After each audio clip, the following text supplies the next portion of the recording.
My stepmother threw my suitcase down the front steps and told me I was no longer part of this family. My father stood behind her silent, refusing to meet my eyes.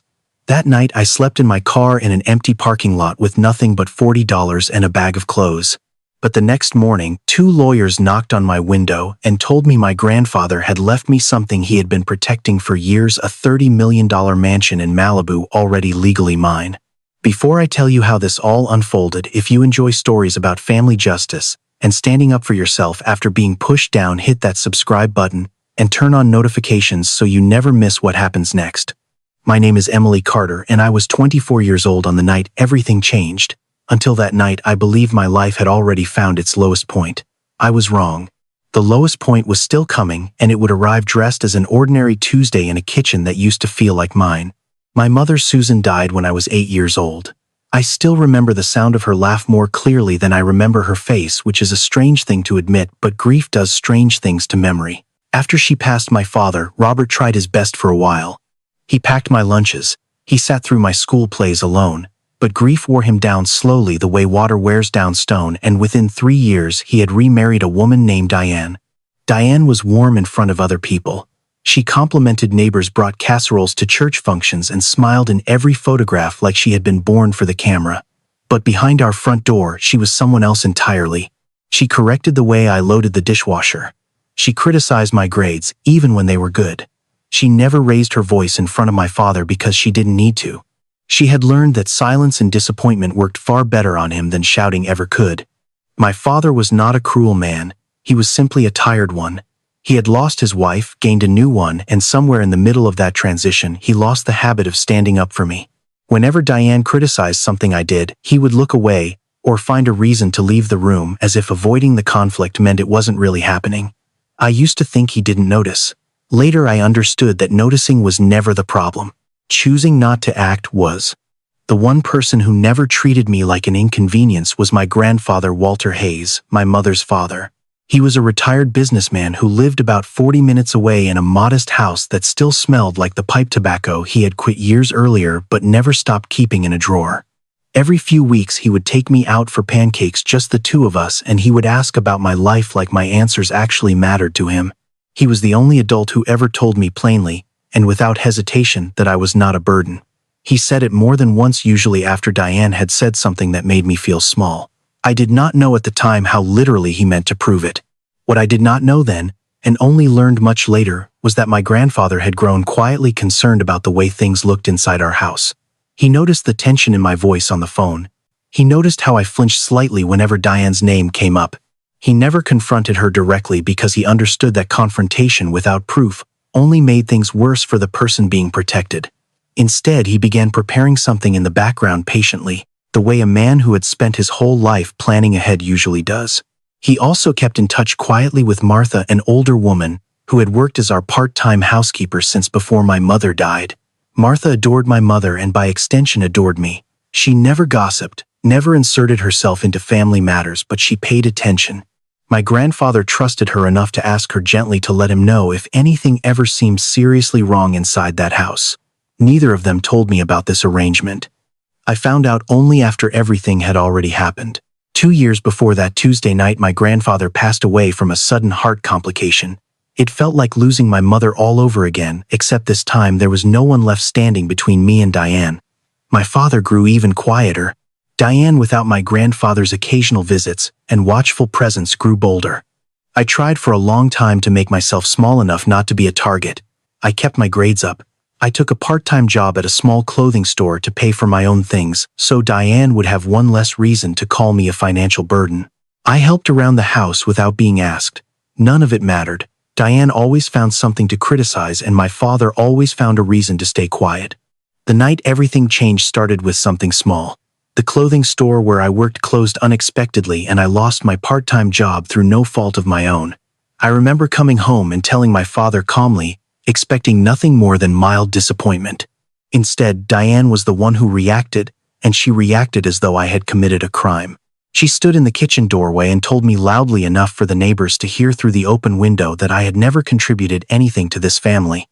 She said I was ungrateful, that I had been a weight on this household since the day I moved in, which was a strange thing to say about a girl who had lived there her entire life. My father stood a few feet away staring at the floor saying nothing. Diane did not stop there. She called my Aunt Karen, who happened to be visiting that week, into the kitchen as a witness, as though she needed an audience to make her point feel official. She cried dramatically, saying she had sacrificed everything for a household that did not appreciate her. She said she was tired of carrying the weight of a stepdaughter who brought nothing but stress into her marriage. I stood there and listened, waiting for my father to say something, anything in my defense. He didn't. He simply asked Diane to calm down in the same gentle tone he might have used to soothe a child, and that tone told me everything I needed to know about where I stood in that house. What happened next felt almost unreal in how quickly it unfolded. Diane walked past me into my bedroom, pulled my suitcase from the closet, and began throwing my clothes into it without folding a single item. My aunt watched from the hallway. My father watched from the kitchen. No one moved to stop her. She dragged the suitcase to the front door, opened it, and threw it down the steps with enough force that it tumbled onto the driveway.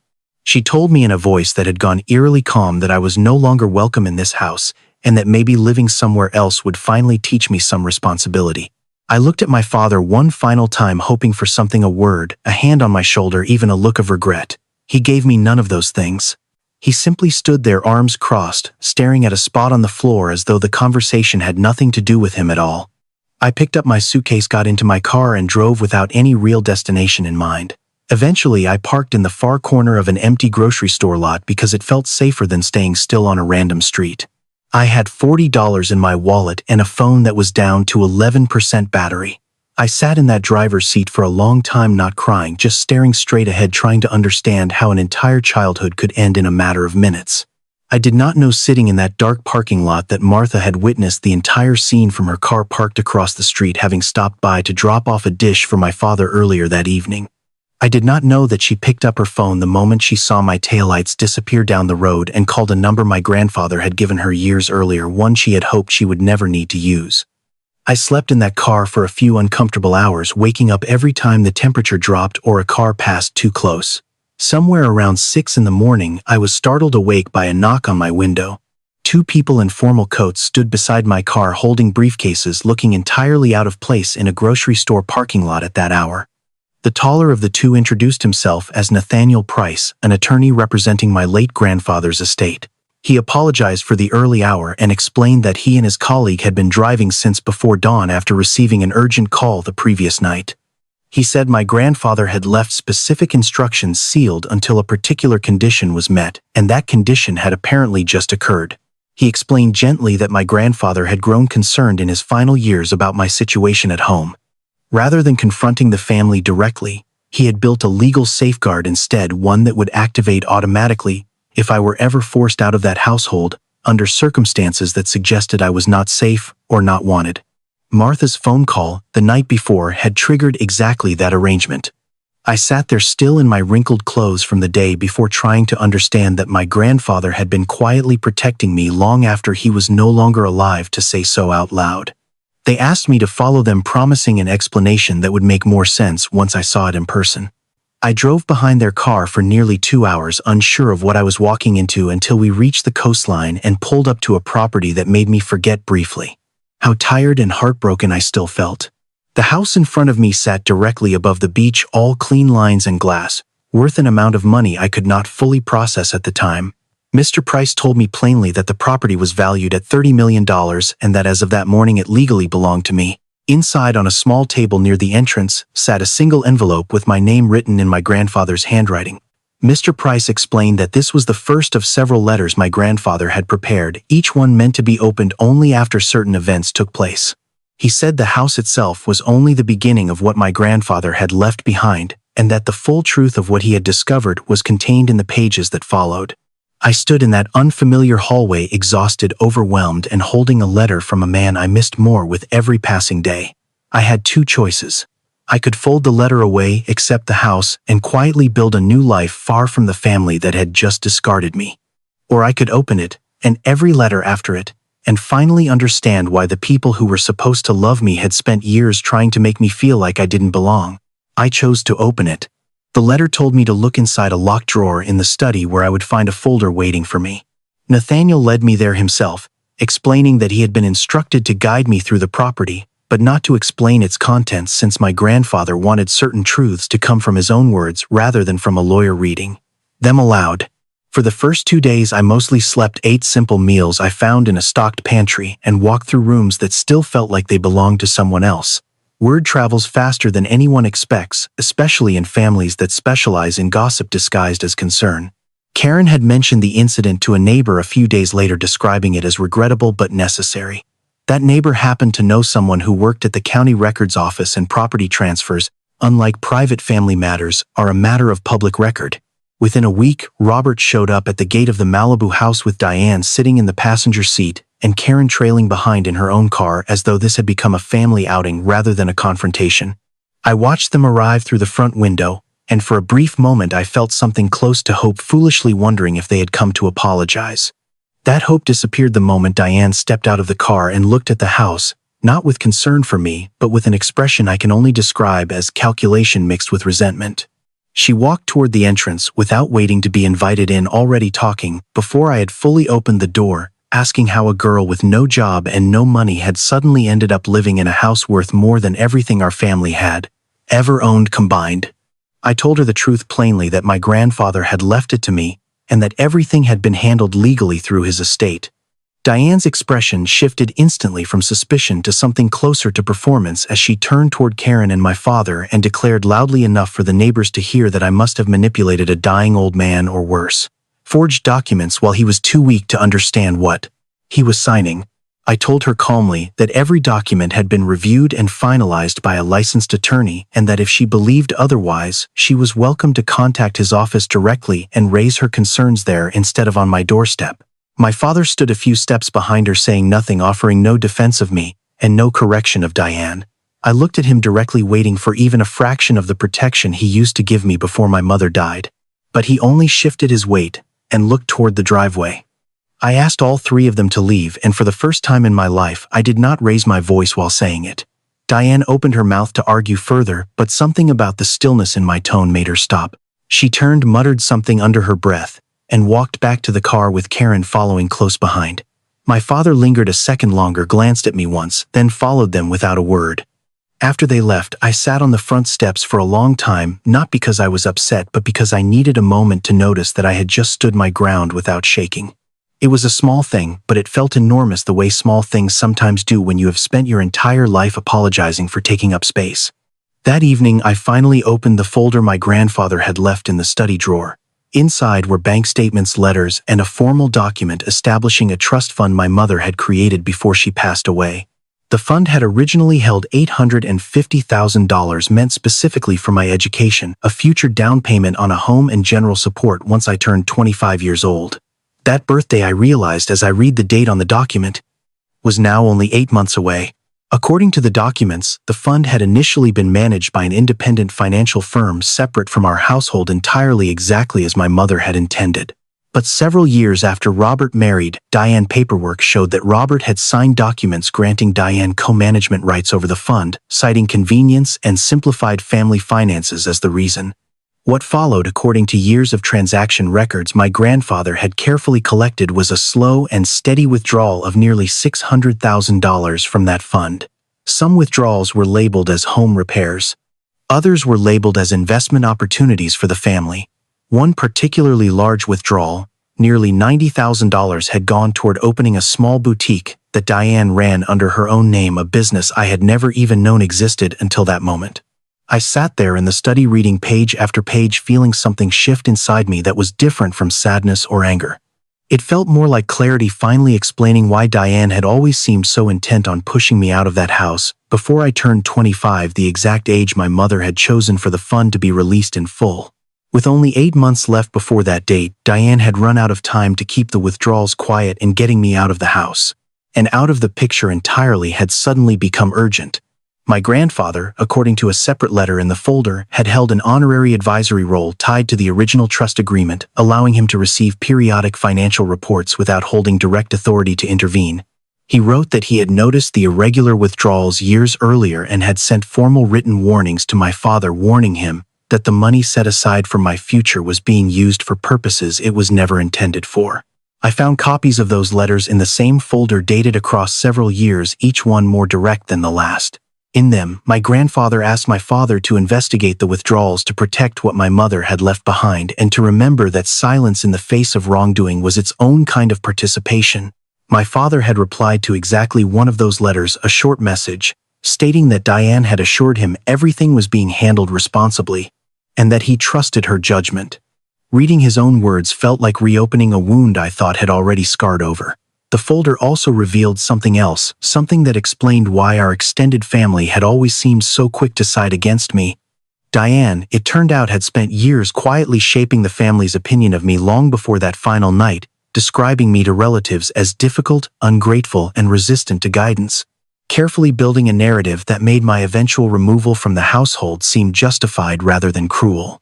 Toward the bottom of the folder, I found something I had not expected: a small audio device along with a printed transcript. The recording, made a few years before my grandfather passed away, captured a phone conversation between him and a financial attorney in which he explained that he wanted documentation prepared in case the situation inside our household ever escalated to the point where legal action became necessary. In the recording, his voice sounded calm but deliberate, saying that if I were ever removed from that home, under suspicious circumstances, he wanted every piece of evidence ready to protect my interests, not out of a desire for revenge, but to ensure that whatever had been taken from me could eventually be accounted for. Hearing his voice again, steady and protective even from beyond his own passing, was the first time I allowed myself to cry since the night I lost my home. I did not use that evidence right away. I told myself I needed time to think clearly without anger clouding my judgment before deciding what to do with information capable of changing several lives at once. Weeks passed with no contact from my father or Diane, which felt like a strange kind of relief. I used that time to settle into the house, hire a small local team to help maintain the property, and slowly allow myself to imagine a version of my life that did not revolve around trying to earn love from people who had already decided I did not deserve it. Then on a Thursday afternoon, my phone rang and Diane's name appeared on the screen for the first time since the confrontation at my front gate. Her voice when I answered sounded softer than I remembered, almost fragile, as she said that regardless of everything that happened, we were still family and that she wanted the chance to sit down and talk things through properly. I agreed to meet her, partly out of curiosity and partly because some small, stubborn part of me still wanted to believe reconciliation was possible. She suggested a restaurant near my father's house, a place we used to visit occasionally when I was younger, back when things between us were merely uncomfortable rather than openly hostile. The dining room was quiet in the way restaurants are during slow afternoon hours. I scanned the room looking for Diane's usual table near the window, expecting to find her alone or at most with my father seated beside her. Instead, I found an entire gathering waiting for me. Diane sat at the head of the table, and beside her sat Robert, looking down at the tablecloth rather than at me. Across from them sat Karen, along with my father's cousin, a man named Gerald who rarely showed up to anything unless money was somehow involved. And seated closest to the window, swinging her legs beneath a chair too tall for her, was my half-sister Chloe, who I had only met a handful of times over the years. Diane offered a smile that did not quite reach her eyes, and gestured toward the empty seat they had left for me. I sat down slowly, feeling the weight of every pair of eyes at that table, and reminded myself silently to listen before reacting. She began by thanking me for coming, saying how much it meant to her that despite everything I still cared enough about this family to show up. She spoke about forgiveness, about how families sometimes go through difficult seasons, and about how she hoped we could move forward together. For a moment her words almost sounded sincere. Then Gerald cleared his throat and slid a folded document across the table toward me, explaining in a tone far too businesslike for a supposed reconciliation lunch that it was simply a formal agreement outlining a voluntary financial contribution to help stabilize some recent family difficulties. I did not need to open the document fully to understand what it was. A few lines were visible, even folded, referencing my property and requesting my signature to authorize the release of funds toward what it described only as urgent family obligations. I looked up at Diane, and for the first time that afternoon, her carefully composed expression cracked slightly. She explained almost too quickly that her boutique had run into serious financial trouble, more serious than she had expected when she first opened it. Suppliers were demanding payment, a loan had come due, and without an infusion of money soon the business would collapse entirely. I thought about the folder sitting in my study back at the house, about the $90,000 that had funded that very boutique using money my mother had set aside for my education and my future. Diane had no idea that I already knew exactly where her business had come from in the first place. Before I could respond, Diane reached over and placed a gentle hand on Chloe's shoulder, saying softly that she hated involving the children in adult matters, but that Chloe's tuition for the upcoming school year depended entirely on whether the boutique survived the next few months. Chloe glanced between the adults at the table, clearly confused about why she had been brought along to a conversation that seemed to require her presence as some kind of emotional evidence. I felt something tighten in my chest, not because the tactic worked exactly as intended, but because I recognized it so clearly for what it was. Diane had learned over the years that guilt worked more effectively on me than anger ever had, and now she was using an innocent child to apply that same pressure one more time.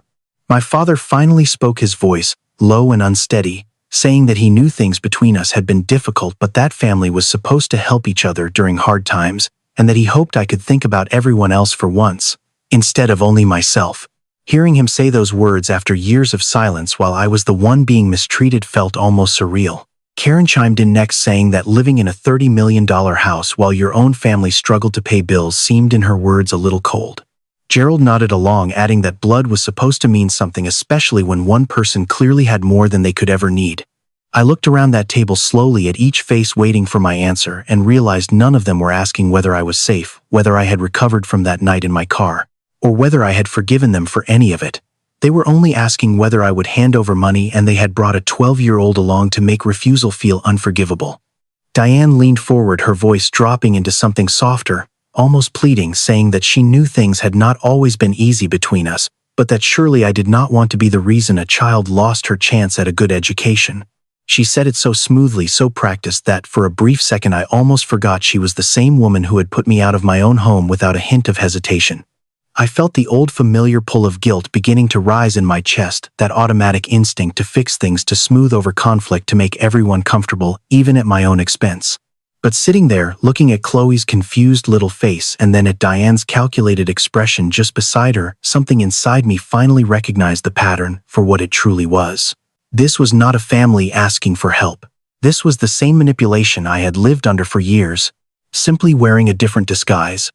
I picked up the folded document from the table, held it for a moment without opening it fully, and then set it back down in front of Gerald without signing anything. I told them calmly that I needed time to think and that I was not prepared to make any decision about my property or my finances while sitting at a table clearly designed to pressure me before I had time to consider anything properly. Diane's expression shifted instantly, the softness disappearing as quickly as it had arrived. She said in a voice edged with frustration that she should have expected this kind of coldness from someone who had already shown exactly how difficult and ungrateful I truly was. I stood up from the table, slowly looked at Chloe one final time, and told her gently that none of this was her fault, and that she deserved better than being placed in the middle of an adult argument she had no part in creating. Then I walked out of that restaurant without raising my voice, without slamming a door, and without giving them the confrontation they seemed to be waiting for. Sitting in my car afterward, I did not feel triumphant. I felt exhausted and strangely sad, realizing that even with everything I now knew, some part of me had still hoped this meeting might have been about something other than money. The days that followed felt heavier than I expected. I kept replaying Diane's voice, the way she had softened it deliberately when she mentioned Chloe's tuition, and the way my father had accused me of selfishness without once acknowledging his own years of silence. I called Nathaniel a few days later, not because I had decided anything, but because I needed to understand my options clearly before emotions clouded my judgment any further. He listened patiently as I explained what had happened at the restaurant, then asked me directly what outcome I actually wanted, separate from guilt, separate from old family patterns. I told him honestly that I did not want revenge. I did not want to destroy my father, and despite everything, I did not even want to see Diane lose everything she had built, misguided as its foundation had been. What I wanted was simpler than that. I wanted the truth acknowledged, and I wanted some accountability for money that had never belonged to her in the first place. Nathaniel explained that legally I had significant leverage. The trust documents, the withdrawal records, and my grandfather's recorded conversation together formed more than enough evidence to pursue formal legal action. I asked him to prepare the necessary paperwork, but told him I wanted to handle the actual conversation myself first, face to face, rather than have this entire situation unfold through lawyers and formal letters alone. A week later, I called my father directly and asked him to meet me alone without Diane, without Karen, without anyone else present to perform for or defend against. He sounded surprised by the request, but agreed, suggesting a small coffee shop near his office. Walking in, there was no audience waiting, only my father sitting alone in a corner booth, looking older than I remembered, his hands wrapped tightly around a cup of coffee he did not seem to be drinking. I sat down across from him and without any preamble told him everything I had learned. I told him about the trust fund my mother had created, about the $850,000 meant for my education and my future, and about the nearly $600,000 that had disappeared from it over the years, under labels like home repairs and family investments. I watched his face, carefully waiting for shock, for denial. Instead, I saw something quieter, something closer to recognition, as though I was finally confirming a suspicion he had spent years trying not to examine too closely. I told him about the boutique and about the $90,000 that had funded it. I told him about my grandfather's letters, the ones warning him repeatedly that something was wrong, and about his own brief reply stating that he trusted Diane's judgment without ever investigating further. My father set down his coffee cup and finally looked at me directly, something he had failed to do consistently since the night I lost my home. He said quietly that he remembered those letters and that he had convinced himself at the time that investigating would only create conflict in a marriage he was desperately trying to hold together after losing my mother. I told him that his silence had never protected anyone. It had only protected Diane, while leaving me exposed to years of blame, criticism, and eventual abandonment. I told him that choosing peace in his marriage over protecting his own child was not neutrality, no matter how he had justified it to himself, but a decision with real consequences that he had allowed me to carry entirely alone. He did not argue with me. He admitted that he had known somewhere beneath the surface that something about Diane's spending never fully added up, but that admitting it would have meant confronting a version of his marriage he was not emotionally prepared to face. I told him calmly that I was not interested in destroying Diane through the courts, largely because I did not want the next several years of my life defined by legal battles. But I told him there needed to be real accountability, not performative apologies at family lunches. I explained that I intended to request repayment of whatever remaining assets could reasonably be recovered, specifically anything still tied to the boutique or other investments funded through withdrawals from my trust, with the process supervised by legal counsel to ensure transparency. I made clear that if this request was ignored, I was fully prepared to hand over everything, including my grandfather's recorded conversation, to the firm that had originally managed the trust. My father asked almost in a whisper whether I hated Diane for everything she had done. I told him honestly that I did not feel hatred, only a kind of tired clarity, the sense that comes from finally understanding a pattern that had confused and hurt me for most of my life. I told him that my grandfather had once said hatred requires energy I would rather spend building something, and that I intended to honor that advice. Word of that conversation reached Diane within days. What I learned through Karen calling me unexpectedly a week later was that the extended family had begun hearing pieces of the full story, not from me but from people who had simply put together enough details on their own once they started asking questions. Karen's tone on that call was different from the confidence she had shown at the restaurant. She said she had not fully understood until recently where the money for Diane's boutique had actually come from, and admitted somewhat sheepishly that she felt uncomfortable with how quickly everyone had assumed I was the problem. I did not need her apology, though. I accepted it quietly because I had already stopped needing validation from people who had spent years choosing convenience over honesty.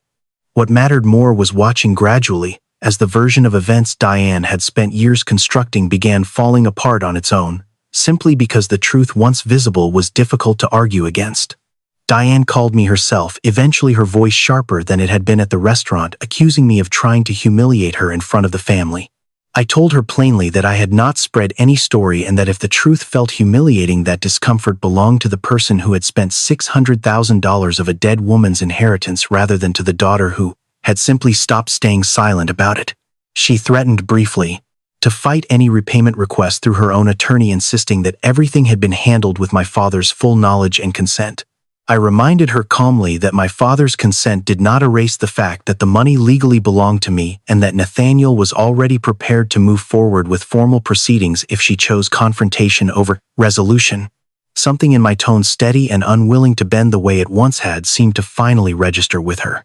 A week later, Through her own lawyer, Diane agreed to a structured repayment plan, returning what remained of the boutique's assets and a portion of other investments, supervised carefully by my legal team to ensure the agreement was honored. I did not celebrate that agreement the way I once imagined I might. There was no triumphant feeling, no sense of victory over an enemy finally defeated. There was only a quiet settling inside my chest, the feeling of a decade of confusion finally resolving into something that made sense, even if that sense arrived far later than it should have. In the months that followed, I slowly transformed the Malibu house from something that felt borrowed into something that finally felt like mine. I invited the few friends who had stood by me during the hardest years to dinner, thanking them properly for kindnesses I had never fully acknowledged while I was too busy surviving to notice them. I helped an elderly neighbor down the street with groceries and errands, not out of obligation, but because kindness felt different now that it came from choice rather than desperation for approval. I also established a small scholarship fund in my grandfather's name, intended for students who had grown up feeling unwanted within their own families the way I once had. It felt like the most honest way to honor a man who had spent his final years quietly building a safety net for a granddaughter he refused to let disappear into someone else's neglect. I set aside a separate account for Chloe as well, entirely independent from Diane, meant specifically for her education. I did this not for Diane's sake, and not even entirely for my father's sake, but because Chloe had done nothing to deserve being used as emotional leverage in an argument that was never hers to carry. My father, when I told him, seemed genuinely surprised, perhaps for the first time truly understanding the difference between the way he had treated me and the way I had chosen to treat someone with far less power than the adults around her. Robert came to visit me alone one afternoon, several months after that conversation in the coffee shop. He looked smaller somehow, standing at my front door without Diane beside him, without an audience to perform for. He told me he had finally left the house he shared with Diane, not out of anger, but because he could no longer pretend their marriage had been built on anything solid once the truth had fully surfaced. He apologized not with the vague generalized language he had used in the past, but specifically naming the letters he ignored, the nights he stayed silent, and the morning he watched Diane force me out of the house without saying a single word in my defense. He said he understood now that his silence had never been neutral, and that he had allowed convenience to cost him the one relationship he should have protected without hesitation. I told him I forgave him because carrying resentment toward my own father for the rest of my life felt like another burden I was no longer willing to accept. But I also told him clearly that forgiveness did not erase accountability, and that rebuilding trust between us would take real-time, consistent effort, and none of the silence that had defined our relationship for so many years. Diane, as far as I know, never fully regained the standing she once held within the family. The story of where her boutique's money actually came from spread quietly but thoroughly among relatives who had once accepted her version of events without question. She no longer controls the narrative the way she used to, and for the first time since I was a child, no one automatically assumes I am the difficult one simply because she says so. Standing on the back deck of that Malibu house one evening, watching the sun disappear into the water, I finally understood what my grandfather had truly left behind. The house itself was extraordinary, more than I ever imagined owning, but it was never the real inheritance. The real inheritance was the truth patiently gathered and protected until I was ready to face it, and the quiet permission to finally believe that I had never been the burden they always claimed I was. I was simply a girl who had been placed for too long inside a family that never learned how to recognize her value.